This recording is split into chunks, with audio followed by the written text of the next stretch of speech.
Vous savez quoi? La plus grande révélation, en fait, c'est d'avoir la chance de pouvoir tomber au moins une fois dans sa vie. Est-ce que vous vous êtes déjà senti seul, traversant des moments difficiles, faisant face à la dépression ou affrontant les dures réalités de votre vie? Dans ces moments-là, en fait, votre cerveau devient votre arme la plus puissante. Oubliez vos téléphones, vos ordinateurs. Toutes les technologies dont nous disposons aujourd'hui sont formidables, bien évidemment, mais elles peuvent rien du tout résoudre vos luttes intérieures. Votre cerveau est là 24 heures sur 24, il vous parle de différentes manières, parfois en essayant de vous contrôler et de vous décourager, mais vous avez le pouvoir de prendre le contrôle.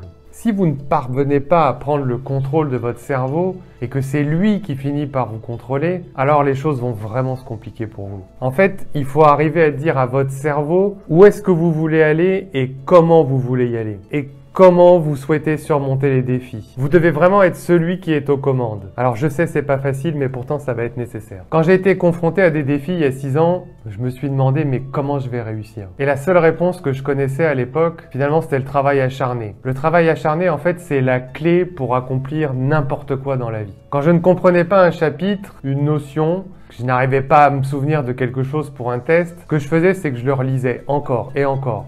Je l'écrivais plusieurs fois, jusqu'à ce que ça finisse par rentrer. Si je ne comprenais pas une chose, je continuais à y retourner encore, à m'entraîner encore, jusqu'à ce que j'y arrive. Et en fait, j'ai réalisé que si je continuais à y retourner, mon esprit finirait par comprendre. Je ne me laissais vraiment aucun échappatoire. Mon esprit devait s'adapter et surmonter les obstacles. Je ne lui laissais pas le choix. On m'a souvent demandé au cours de ma carrière et de mes formations, mais David, comment t'as fait pour endurer ça? À la fois un contrôle fiscal qui a duré 2 ans, une procédure de divorce, avec en plus un procès avec le fisc qui a duré 5 ans. Il y avait un enjeu de plus d'1 million d'euros que je devais au fisc, l'épée Damoclès de finir en prison, d'être ruiné à vie, interdit de gestion et de même plus pouvoir exercer en tant que thérapeute. Encore en parallèle à ça, j'avais un procès avec la banque à qui je devais plus de 100 000 euros. Mais David, comment t'as fait? Le fait que tes amis en plus t'aient laissé tomber, t'avais le dépôt de bilan à gérer, une femme qui t'a abandonné et qui a quitté le navire en plein naufrage, et en plus de devoir définir comment reconstruire ta vie professionnelle puisqu'à l'époque t'avais que 39 ans. Et le tout en pleine dépression. Ruiné, plus de quoi payer mon loyer, ni même de quoi m'acheter à manger, j'avais vraiment plus rien. Du coup, j'ai perdu 15 kilos en 2 mois, je mangeais quasiment plus. J'ai même dû arrêter de fumer, je fumais un paquet par jour, mais j'avais plus de quoi m'acheter de cigarettes, ce qui n'était pas une mauvaise chose en soi finalement. Je me souviens qu'à ce moment-là, j'avais une bouteille de whisky dans mon placard et j'avais pas envie d'aller voir un médecin, psychologue, psychiatre, j'avais pas envie de prendre des cachets, en fait, je voulais vraiment m'en sortir tout seul. Alors du coup, le soir, je me suis autorisé 2 petits verres de whisky. Pas plus. Vu que je mangeais rien, ça me tournait assez rapidement la tête et ça suffisait à me détendre. J'étais pas saoul, mais au moins j'étais étourdi et dans un état qui me permettait de me relaxer. Je me souviens d'ailleurs qu'un soir j'ai appelé mon grand frère pour lui demander si j'étais pas en train de devenir alcoolique. J'étais en larmes au téléphone et il manquait plus que je sombre finalement dans l'alcool. Mon frère au bout du téléphone s'est mis à rire et m'a dit « David, tu sais avec tout ce que tu traverses, si avec 2 petits verres de 4 centilitres t'arrives à surmonter ce que tu vis sans aucun cachet, alors déguste-les, apprécie-les et arrête de culpabiliser. » Il a ajouté « Il y a des gens à ta place qui auraient déjà mis fin à leur jour pour moins que ce qui t'est en train de t'arriver. » Les jours sont passés et je suis tombé sur un film, par hasard ou pas. Ça s'appelait Le Secret, la loi de l'attraction, tiré du livre de Rhonda Byrne. Je connaissais rien du tout au développement personnel. En gros, dans ce livre ou dans ce film, on vous explique que vous attirez à vous ce sur quoi vous portez le plus souvent votre attention. Du coup, j'ai fait des recherches sur YouTube et je suis tombé sur un coach à l'époque qui proposait une formation numérique, moins de 500 euros, que j'avais la possibilité de payer en 3 fois. À l'époque, ça représentait quand même la moitié de mes économies de ce que j'avais sur mon livret. Pour moi, c'était 2 ou 3 paniers de courses. Ça représentait quand même vraiment un budget. Mais j'ai quand même décidé de parier sur moi et je me suis lancé dans l'aventure. Pendant sa formation, j'ai traversé des trucs de fou qui étaient... qui me paraissaient des montagnes. Mais au fil du temps, mon esprit a fini par reconnaître que finalement c'était la nouvelle norme. Je lui ai pas laissé le choix. Et pourtant, j'avais l'impression que mon corps se brisait. Tout me paraissait improbable, impossible. Mais je savais que c'était comme ça que ça devait être. J'ai fait face à des défis quotidiens, comme le fait de sourire à une personne dans la rue, d'aller lui adresser la parole. Alors bien entendu, parmi vous, ça va vous paraître certainement très ridicule. Mais quand on resitue ça dans le contexte, j'avais ni envie de rire, ni envie de sortir de chez moi, pas plus que j'avais envie de sourire et encore moins de discuter avec des inconnus. Mais malgré tout, c'est devenu ma nouvelle norme. Je ne me laissais pas d'échappatoire. Il n'y avait rien au-delà de ces différents défis et de cet entraînement psychologique. Il n'y avait rien d'autre, j'avais que ça à faire. Et à force de ce travail acharné, j'ai fini par devenir le patron, le propriétaire, le PDG de la transformation de mon esprit. C'est comme ça que j'ai surmonté les obstacles. Je me suis vraiment impliqué pleinement. Je suis devenu ce que je devais être. Et de toute façon, je n'avais aucune échappatoire. Tout ça pour dire que vous voyez, la clé, c'est de reconnaître que vous avez une réserve de puissance en vous. Et dans cette puissance, vous pouvez puiser lorsque vous en avez besoin. Alors cette puissance, je sais que je ne peux pas y accéder en permanence, c'est pas un puits sans fond.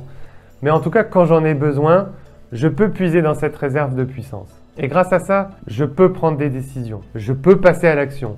Je peux faire des choses que je crois impossibles ou au-dessus de mes forces. Je peux faire des choses, aller au-devant de contraintes mentales que la plupart des gens en dépression jugeraient impossibles. Non pas parce que je suis un super-héros, mais parce qu'en fait je suis inlassable. Et vous savez, il y a un truc qui est intéressant lorsque les choses commencent à devenir vraiment difficiles. Grâce à ça, aujourd'hui mon cerveau, il s'attarde plus sur les échecs passés ou les expériences négatives. Au contraire, il me dit « Allez David, nous devons nous concentrer, nous devons persévérer, on a traversé pire que ça. » Du coup, ce qui est cool, c'est que la colère s'estompe et il y a une espèce de détermination qui prend le dessus à l'intérieur. C'est quelque chose qui vous dépasse, qui vous prend aux tripes. Et en fait, cette détermination, elle doit venir d'un lieu vraiment profond à l'intérieur de vous. Si profond qu'elle est ancrée à l'intérieur de votre être. Là où elle est inébranlable, comme les racines d'un chêne. Il faut que vous puissiez trouver votre véritable passion dans la vie. C'est vraiment essentiel dans ce processus. Pour moi, ma passion, c'était pas seulement de devenir un excellent thérapeute, mais c'était de devenir quelqu'un dont je pouvais être fier. J'en avais assez de me regarder dans le miroir et de pas aimer la personne que je voyais. J'avais envie d'être quelqu'un que je pourrais respecter, quelqu'un qui assumerait ses responsabilités et quelqu'un surtout qui ne renoncerait pas. Il y en a beaucoup parmi vous qui veulent trouver la paix en premier. Moi, j'ai trouvé la paix de l'autre côté de la lutte, de l'autre côté de la souffrance. C'est là que se situe la paix. Après avoir confronté et vaincu mes démons, j'ai enfin trouvé ce sentiment de paix. Et cette paix, en fait, elle vient du fait de savoir que j'ai tout donné, que j'ai donné tout ce que j'avais, chaque jour.